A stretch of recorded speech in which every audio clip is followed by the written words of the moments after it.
like. Getting set for the first ever double foul restart shootout style here in Dover. Back at the AAA 400. Lap 29 after the competition yellow coming out on lap 25. Ryan Newman, our leader. Kurt Busch is second. Casey Kane and Paul Menard, the top four. A really good chance to see here how two tires do work. Casey Kane gets a terrible start there. And Kurt Busch trying to move to the inside and take that spot away and take the lead away from Newman, but Newman will have nothing of it. No, got trouble getting into three, guys. Joey Logano. Big crash. Oh, he's upside down. Over and over, Logano goes between 3 and 4. No.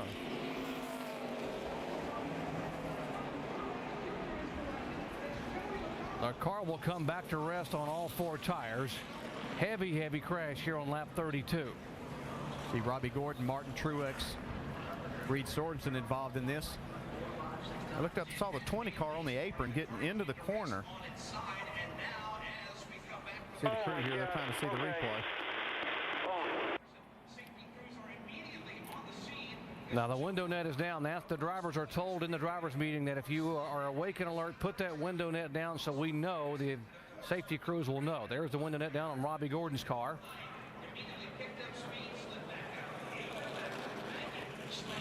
This is going down the back straightaway.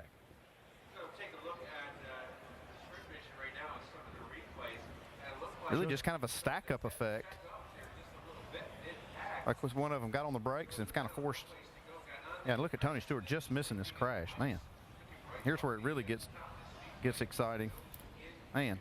We talked about that there's nowhere to go as you come off of these corners, and when something like this happens, you make a commitment, and you've got one opportunity really to miss this wreck. Tony Stewart did a great job. Some others got caught up in. Let's drive along with Tony Stewart here. See it develop right in front of him. He actually got into the back of the 20 as he checked up.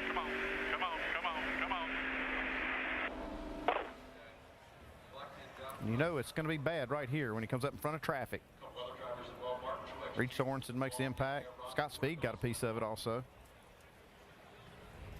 The car is actually going backwards when it starts to lift up and go over and begin to tumble. Yeah, it's just being pushed, and as he kind of dug in a little bit and it was continued to get pushed there, that's what got it up and rolling. And you hear what you talk about how high the banks are here, and you see he's just tumbling down that bank. There's so much height difference right there from the top of the bank down to the apron.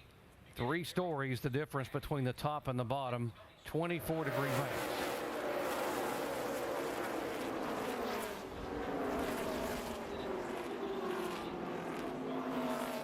Just side over side over side, a violent impact. And the good news that this new car that NASCAR brought on, 3 years ago, and the driver able to walk away and walk into the ambulance. They were coming across a racetrack, but he had a damaged race car. Came on the pit road, and the crew was able to make the repairs in the front stretch. Got a big crash here on the front stretch. Yeah, the 78 lost it. Regan Smith coming out of turn 4. Slid down and was hit, and then Elliott Sadler and see a couple of cars that were involved in that first accident were involved in this one. They fixed their cars in the garage, came back out. To find out how your favorite athletes prepare for success, go to ESPN.com, search locker room report. 78 got loose coming out of turn 4 here. So he corrects it. He's going to get hit by David Stremme. As you can see, he's hit a few other things throughout the day with his car.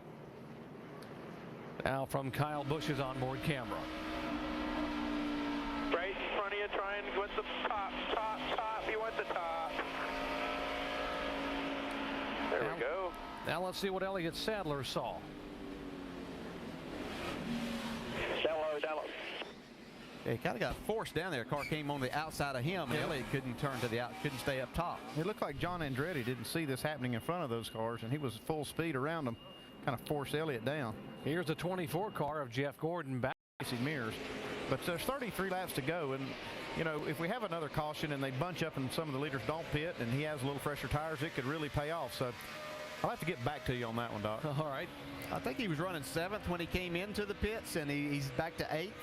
No, they got a caution. Sam Hornish in the wall. Just what you were talking about, Andy. Get it going, Sam. Leader's exit 2. You can get it spun around there. Exit 2. What are these leaders going to do now? This is a very difficult decision right here for all these leaders, whether they get tires. They can obviously make it on fuel. What would you do? Well, if I'm Jimmy Johnson, I believe I will stay out. He's got a good car, and I think if he stays out, this is my thinking, if he stays out, it'll